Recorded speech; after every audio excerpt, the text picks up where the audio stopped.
पीर तरीक़त रहबर शरीयत जानशीन हुज़ूर ताजुल मशाइख पीर सैयद अलहाज अहमद मुनीर बापू क़िबला, सिराजुल फ़ुक़हा मुहक़्क़िक़ मसाइल जदीदा हज़रत अल्लामा मौलाना निज़ामुद्दीन साहब क़िबला, नाज़िम इजलास हाफ़िज़ क़ारी हज़रत सादिक साहब क़िबला, स्टेज पर रौनक अफरोज़ ज़ी वक़ार हज़रात सादात किराम, हज़रात उलमाए किराम, बुज़ुर्गों, दोस्तों, नौजवान साथियों, अस्सलामु अलैकुम व रहमतुल्लाहि व बरकातुहू।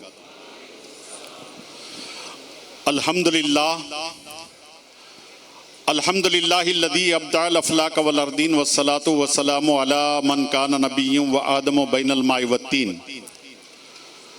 व अला आलिहि व असहाबिहि तय्यबीन ताहिरीन, अम्मा बाद, फ़ऊज़ु बिल्लाहि मिनश शैतानिर रजीम, बिस्मिल्लाहिर रहमानिर रहीम।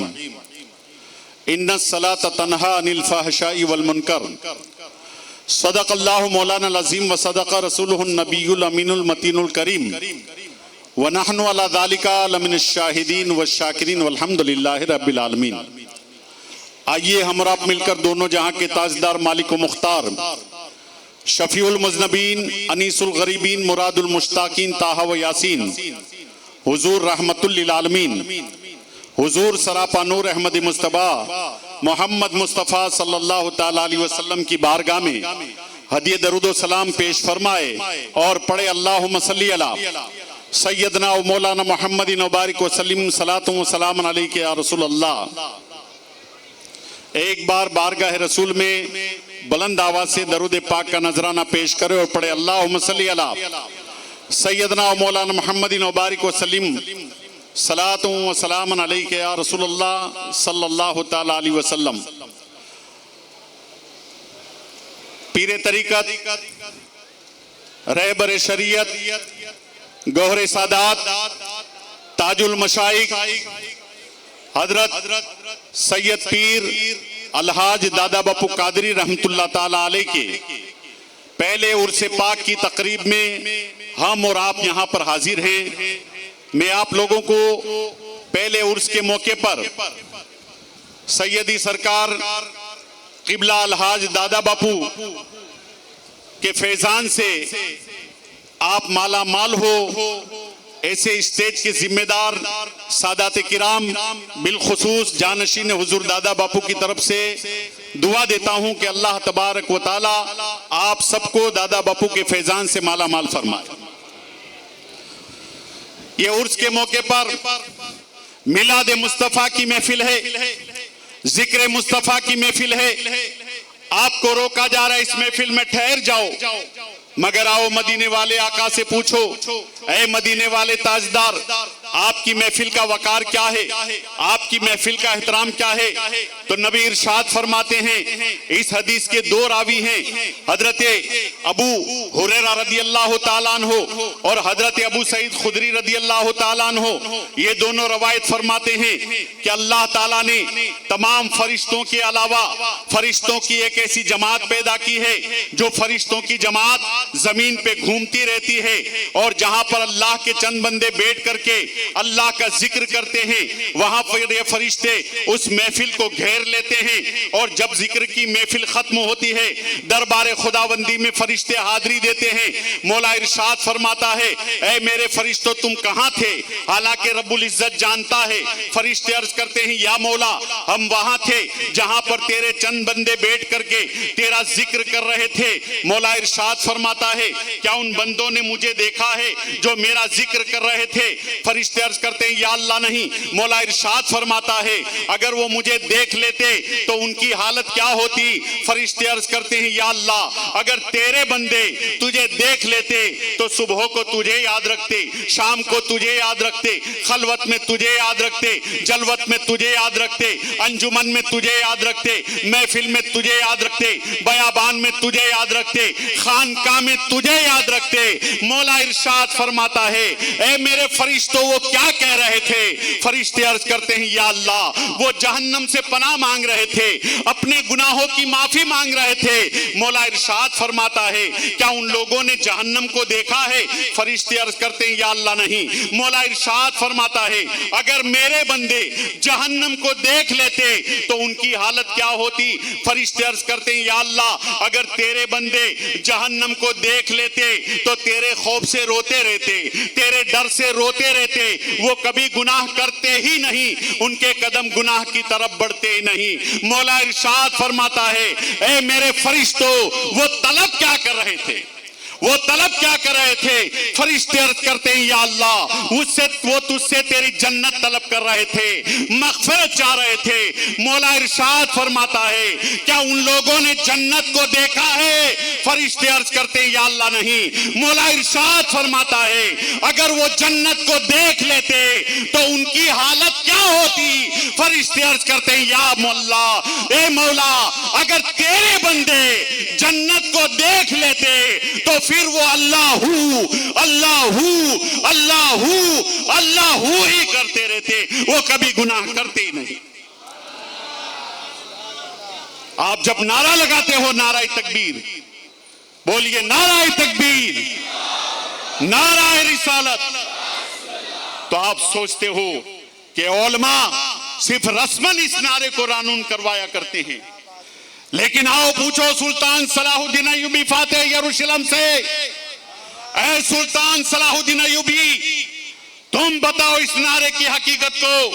तो सुल्तान अय्यूबी कहते मेरे दोस्तों सुनो, या रसूल अल्लाह के नारे में असर क्या है? एक जंग में गए हुए थे सुल्तान सलाहुद्दीन अय्यूबी।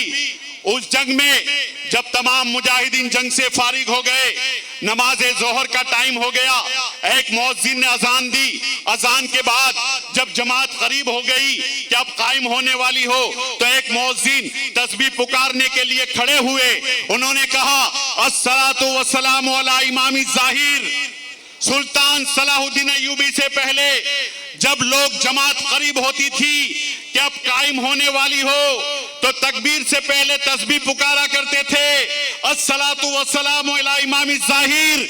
जैसे ही सुल्तान ने सुना, सुल्तान ने मुअज्जिन को रोका, ऐ मुअज्जिन ठहर जा, अब आज से ये कहने की इजाजत नहीं है। अब आज से अजान के बाद जब जमात कायम होने वाली हो तो तुम कहा करो अस्सलातु वस्सलामु अलैका या रसूल अल्लाह, अस्सलातु वस्सलामु अलैका या हबीब अल्लाह। तो हिजरी 579 में अस्सलातु वस्सलामु अलैका नारा लगाने का रवाज दिया है सुल्तान सलाहुद्दीन अय्यूबी ने।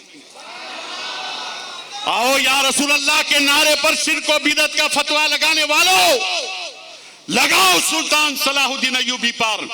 कौन सुल्तान सलाहुद्दीन अय्यूबी?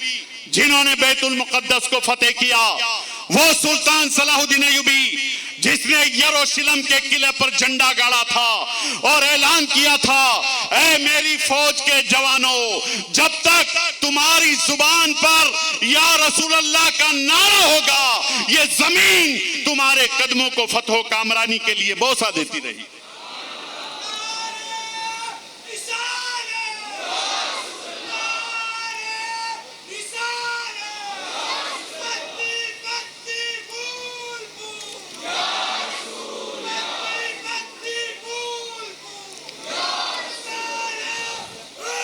मैं कौन सी तारीख पेश करूं आपके सामने?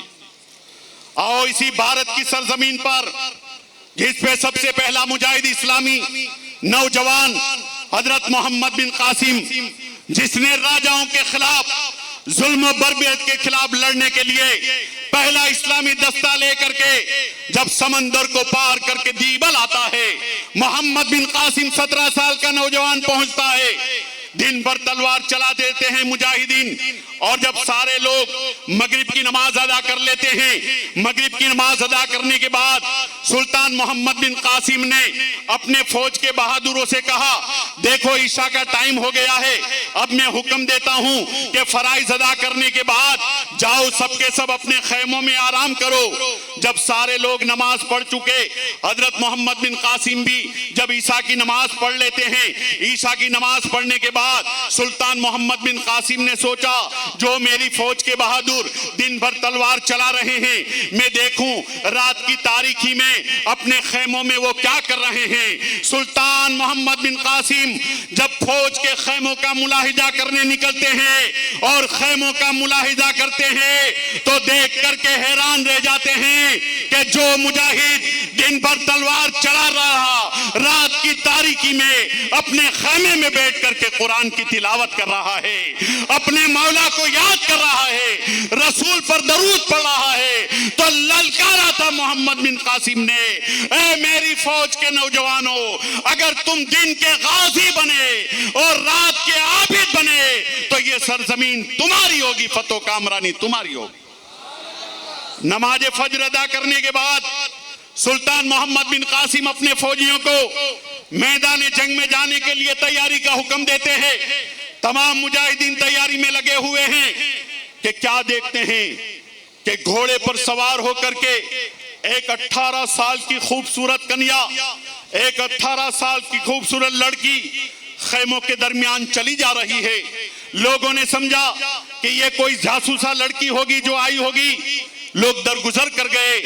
वो लड़की आगे बढ़ी और आगे बढ़ने के बाद एक सिपाही से पूछती है कि तुम्हारे सिपे सालार का खैमा किधर है। लोगों ने बताया, वो देख हमारे सिपे सालार का खैमा है। लड़की घोड़े पर सवार होकर के आगे बढ़ती है, आगे बढ़ के खैमे के करीब पहुंचती है और खैमे के करीब पहुंचने के बाद बिला झिझक वो खैमे से पर्दा जब उठाती है तो क्या देखती है कि सामने 17 साल का नौजवान है, सामने खुली हुई तलवार रखी हुई है और कुरान की तिलावत कर रहा है, आंखों से आंसू जारी है। ये देखते हुए उस लड़की ने कहा था, ए नौजवान जरा तुम मुझे देखो, मेरी खूबसूरती तो कुर्ती को देखो, मेरी बहार को देखो, मेरे श्रृंगार को देखो, मेरे आशाइश को देखो, मेरे बाल को देखो, मेरे गाल को देखो, मैं 18 साल की कन्या हूं, मैं तुम्हारे चरणों में अपने जीवन को बिताने के लिए तैयार हूं। तुम खून खराबा करना बंद कर दो, वापस चले जाओ, तलवार चलाना बंद कर दो। मैं राजा दाहिर की बेटी हूं, मेरे हुस्न को देखने के लिए तमाम राजकुमार परेशान रहते हैं, लेकिन सिंध की ये कन्या तुम्हारे ऊपर अपने हुस्न का नजराना देने के लिए तैयार है। जब इतना मोहम्मद बिन कासिम ने सुना, बाहर निकल करके अपनी तलवार फजा में लहराते हैं और कहते हैं, सुन ए राजा दाहिर की लड़की, मेरे सामने कुरान का हुक्म है, मेरे सामने मदीने वाले आका का हुक्म है, मेरे सामने रसूल पाक का हुक्म है। हम दुनिया की हसीनाओं को जूतों की ठोकरों से उड़ाया करते हैं। मुझे कह लेने दो प्यारे, कल की हसीनाएं इस्लामी फौजियों को अपना हुस्न दे रही थी, मगर वो फौजी बोल देता था, मेरे सामने कुरान का हुक्म है, मेरे सामने मदीने वाले आका का हुक्म है, मेरे सामने गुंबद खदरा का हुक्म है। ऐ नौजवानों, आज तुम अपनी नजर को बर्बाद कर रहे हो, गलत तस्वीरों पर आज तुम अपनी नजर को बर्बाद कर रहे हो, गलत वीडियो के ऊपर अपनी नजर को बर्बाद कर रहे हो, मोबाइल पर पॉर्न वीडियो के ऊपर। जरा सोचो, कल के नौजवान थे जो अपनी नजरों की हिफाजत किया करते थे, और आज का नौजवान अपनी नजरों को हिफाजत करने के लिए तैयार नहीं है। आज सरकार सैयदी दादा बापू के उर्स के मौके पर यह पैगाम लेकर के जाइए कि इंशाअल्लाह हम अपनी नजरों की बदनिगाही से हिफाजत करेंगे, हिफाजत करेंगे।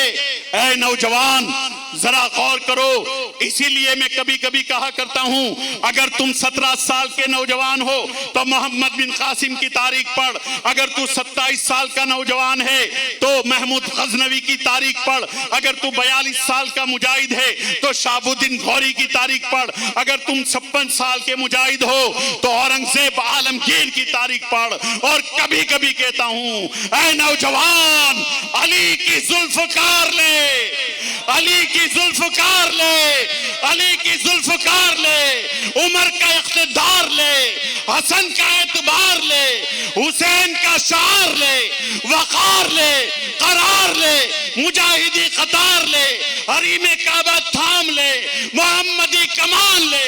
अभी तू नौजवान है, अभी तू नौजवान है। मैं कौन सी तारीख पेश करूं आपके सामने? सुल्तान महमूद गजनवी की दावत उनके दोस्त ने की। अब जो सोचो कि सुल्तान होगा वो कितने अजीम शान मर्तबे का मालिक होगा, और जो दावत दे वो कितना एहतमाम करेगा। दोस्त ने बड़ा एहतमाम किया है। खाना खिलाने के बाद कमरा सजा दिया, और कमरा सजाने के बाद कहा चलो सुल्तान कमरे में आराम करो। सुल्तान महमूद गजनवी जब कमरे में पहुंचते हैं, देखा तो कुरान अजीम का एक नुस्खा खूंटी पर लटक रहा है। सुल्तान मोहम्मद बिन कासिम उठ करके बैठ, सुल्तान महमूद गजनवी उठ करके बैठ जाते हैं। सोचा या अल्लाह, अगर मैं सो गया और ये तेरा कुरान खूंटी पर लटक रहा है, मौला तुल क़यामत के दिन तूने पूछ लिया तो मैं क्या जवाब दूंगा। पायती से उठाकर सराहने लग दिया, सराहने की जानिब रख दिया। जब सराहने की जानिब रख दिया तो फिर सोचा अगर मौला ने कयामत के दिन पूछ लिया कि क्या जवाब दूंगा। तुझे आराम करना मकसूद था, तू खुद दूसरे कमरे में चला जाता। सोचा अगर मैं दूसरे कमरे में आराम करने के लिए चला गया और मौला ने पूछ लिया कल कयामत के दिन कि सुल्तान तू मेरे कुरान से दूर भागता रहा, कभी सराहने से पायती रखता रहा, कभी इधर रखता रहा, कभी उधर रखता रहा। सुल्तान ने सोचा मैं न क्यों रात भर कुरान की तिलावत ही कर लूं। उठा लेते हैं कुरान को और बैठ जाते हैं तिलावत करने। रात भर तिलावत करते रहे। फजर की नमाज अदा करने के बाद महमूद गजनवी चले गए। जब उनका इंतकाल हुआ तो उसी दोस्त ने ख्वाब देखा। पूछा ऐ सुल्तान सलाहुद्दीन अय्यूबी, अल्लाह ने तेरे साथ क्या किया? कहा मैंने जो कुछ नेकियां की उसका बदला तो अल्लाह ने अलग से दिया है, लेकिन दावत में तेरे यहाँ रात भर कुरान की तिलावत की थी, अल्लाह ने उसी तिलावत के सदके में मुझे बख्श दिया है, मेरी मग़फ़िरत कर दी है। मैं कहता हूं दोस्तों, ऐसा नेक नीति वाला सुल्तान था। फतह कामरानी कदम के बोसे दे रही थी, कामरानी कदम को चूम रही थी। आज सबकी जबान पर बोली यही है, हमें इज्जत कैसे मिले, हमें वकार कैसे मिले, हमें बुलंदी कैसे मिले। तो आओ, वकार चाहते हो, बुलंदी चाहते हो, इज्जत चाहते हो तो सरकार सैयद दादा बापू के फैजान से माला माल होने के लिए उनके नेक का मिशन में हाथ बढ़ा लो। इंशाअल्लाह दुनिया भी कामयाब है, आखिरत भी कामयाब। सुभान अल्लाह, सुभान।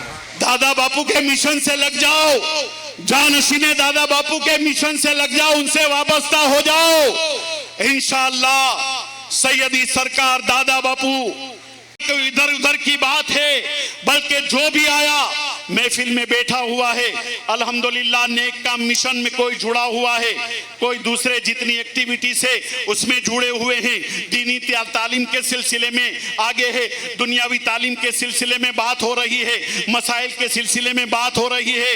इसलिए याद रखो, कभी कभी मोहब्बत, एक फिलोसोफर ने कहा, कभी कभी ज्यादा मोहब्बत आदमी को गुस्ताख कर देती है। इसलिए कभी भी गुस्ताखी न करना, कभी भी गुस्ताख मत बनना, बल्कि सच्ची मोहब्बत के साथ सैयद दादा बापू और उनके घराने और उनके जानशीन से मोहब्बत करते रहना, वफादारी करते रहना। मैं उर्स के मौके पर फिर से आप लोगों को दुआएं देता हूं। अल्लाह तबारक व तआला आपको दीन और दुनिया की नेमतों से माला माल फरमाए, और जानशीने सरकार सैयद दादा बापू को अल्लाह तबारक व तआला उनके नेक काम मिशन को बढ़ाने की अल्लाह तबारक व तआला हिम्मत और ताकत अता फरमाए। व आखिरु दावाना अनिल हम्दुलिल्लाहि रब्बिल आलमीन। अस्सलामु अलैकुम।